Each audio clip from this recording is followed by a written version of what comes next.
అది వరకు నుంచి ఉన్నామి. అప్పుడు ఒక్క కొమ్మకి ఒక్క కాయ కాస్తుందో లేదో, ఇద్దరు కాస్తాయో లేవు.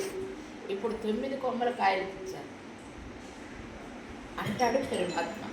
అది దేనిలో ఇచ్చాను? ఆమె నాకు డబ్బిచ్చిందా? ఇంకేమన్నా చేసిందా? నేను ఇచ్చిన మంచి మాటలు ఇస్తున్నానే, అవి మీరు ఆచరణలో పెట్టగలిగితే మీ ఇంటిని, మీ ఒంటిని, మీ సంస్థని అంతా కూడా చూసుకోగలుగుతాడు సర్వేశ్వరుడు. 4 రోజులు తిరుగుతారు. అబ్బాయి అమ్మ ఏం చెప్పలేదు, ఏం చెప్పేది? అంగట్లో వస్తువు ఆయన నేను మీ చేతికి ఇవ్వటానికి. చెప్పండి, మీరే చెప్పండి.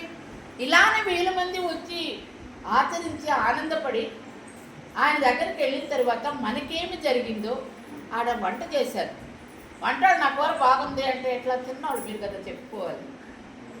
నాతో కూడా ఈ 50 ఏళ్ళు మీరు అనుభవించిన వాళ్ళు ఆయన చెప్పే మంచి మాటలు, ఆయన చెప్పిన తెల్లని మాల మీ అందరికీ అందిస్తున్నాను.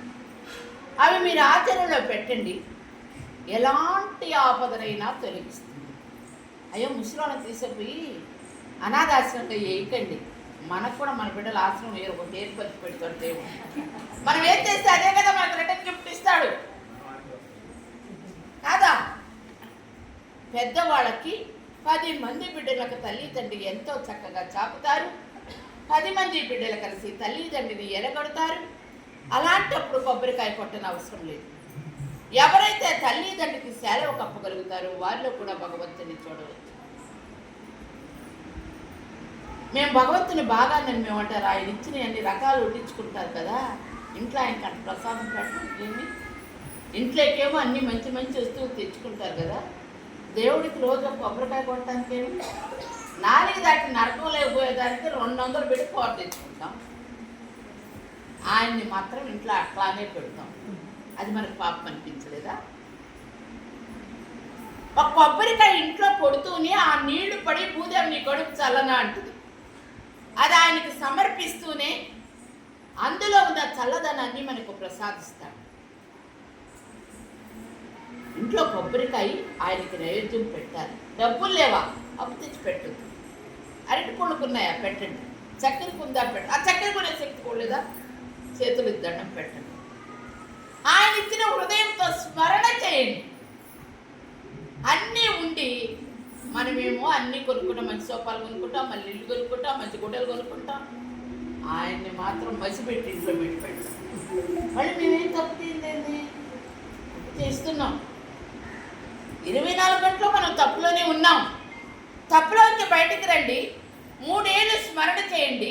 మీకు ఎంత కష్టమైన విడవకపోతే నన్ను అడగండి. 3 ఏళ్ళు అంటే 3 ఏళ్ళు రోజు ఉండగలమా? ఇల్లు ఆ పిల్లు వదిలిపెట్టి ఎన్ని రోజులు వస్తారు? 360 రోజులు. 44లో 3 44 ఎంత అవుతాయి?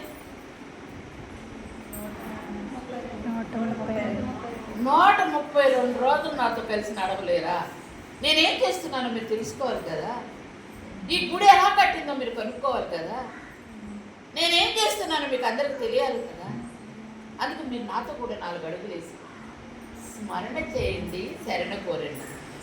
స్కూల్లో పిల్లలు ఉన్నారు, 5 పాఠాలు చెప్తున్నాడు. ఆలకించిన వాడు పాస్ అవుతాడు, మరొక మార్గంలో ఉన్నవాడు ఫెయిల్ అవుతాడు. భగవంతుడిని తెలుసుకున్నవాడు ఎప్పుడు ఫెయిల్ కాదు. ఇప్పుడు స్కూల్లో పిల్లలు ఉన్నారు, రోజు పోయి 5 సోది చెప్పాక మనం పోయేది 5 పాఠాలు అంటారు. గుడికి వచ్చినప్పుడు మనలో గర్వం ఎడవాలి. 1000 కోట్లున్న గర్వం ఎడవాలి. అప్పుడు చూడు, ఆ పైన కూర్చోండి కొన్నాక